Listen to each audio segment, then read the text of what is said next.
Parce que j'ai été juste et pieux, je suis à présent exalté dans cette gloire que, même avec le plus grand des désirs, tu ne pourrais l'atteindre. J'ai laissé sur terre des œuvres que les pervers admirent, mais ne daignent point suivre.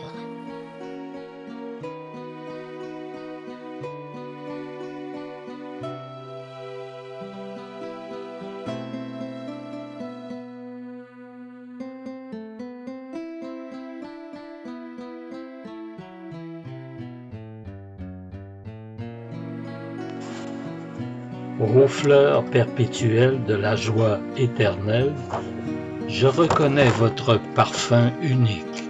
Apaisez mon désir après ce grand jeûne terrestre qui m'a laissé sans nourriture charnelle.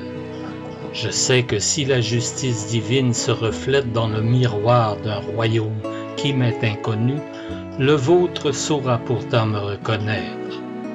Voyez comme je suis prêt à vous écouter, vous qui connaissez le doute qui habite depuis si longtemps mon esprit.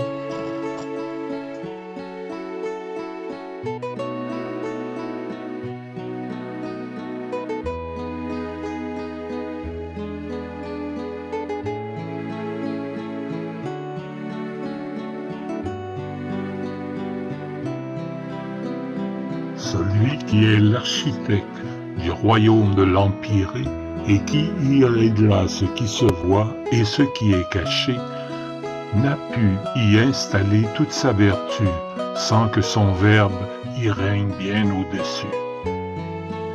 La preuve en est que Lucifer, qui fut la plus haute des créatures, n'a pu accéder à la lumière pour n'avoir pas atteint la perfection dans son être. De cela, il faut comprendre qu'un être inférieur est un réceptacle trop étroit pour contenir le bien qui est sans limite.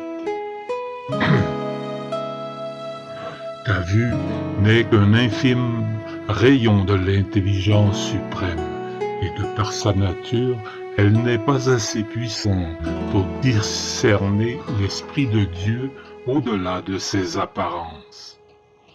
Ton regard ne peut pénétrer dans la justice éternelle comme ton œil qui voit nager le poisson près du rivage et qui perd subitement la vue dans les abysses de la haute mer. Pourtant, tout au fond, la vie existe tout autant.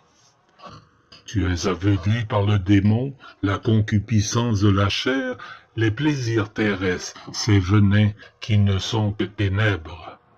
Il n'est d'autre lumière que la révélation que rien jamais ne trouble. Maintenant, tu vois plus clairement de la justice divine toutes ces questions qui, pour toi, étaient sans réponse. Vois celle qui naît aux limites extrêmes du monde, là où personne ne parle de l'amour, où il ne se lit ni s'écrit sur le sujet, celle dont les désirs et les actions sont sans péché, autant dans sa chair que dans son esprit. Si elle vient à mourir sans baptême et sans avoir la foi, quelle justice suprême alors se permet de la condamner si elle n'a point péché et qu'elle n'a point la foi?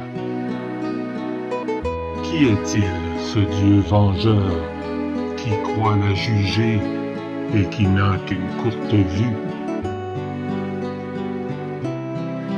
Comment la justice de Dieu pourrait-elle être si injuste et réservée à celle en qui elle se révèle la joie exclusive de la béatitude suprême? Crois-tu à tort que t'est réservé le bien suprême, toi, la gentille aux yeux de feu, qui dévoile ton sein et refuse l'enfantement, ou toi, la bithynienne vertueuse qui distribue la charité païenne, ou toi, la prude iranienne au regard voilé par les dogmes surannés d'Allah, ou toi, l'asiatique avide d'aimer qui recherche le bonheur suprême dans les lois du sort, ou toi, l'amérindienne outragée par le conquistador, ou toi, l'épouse de ton maître l'hindoustanais, ou toi la fille dispensatrice de la charité charnelle. Toi qui as reçu le bien de l'écriture pour te guider, esprit grossier trop attaché aux choses de la terre, mais comment crois-tu que la justice de Dieu puisse être si injuste? Telles sont mes paroles, toi, mortel, grossier personnage qui ne les entend guère.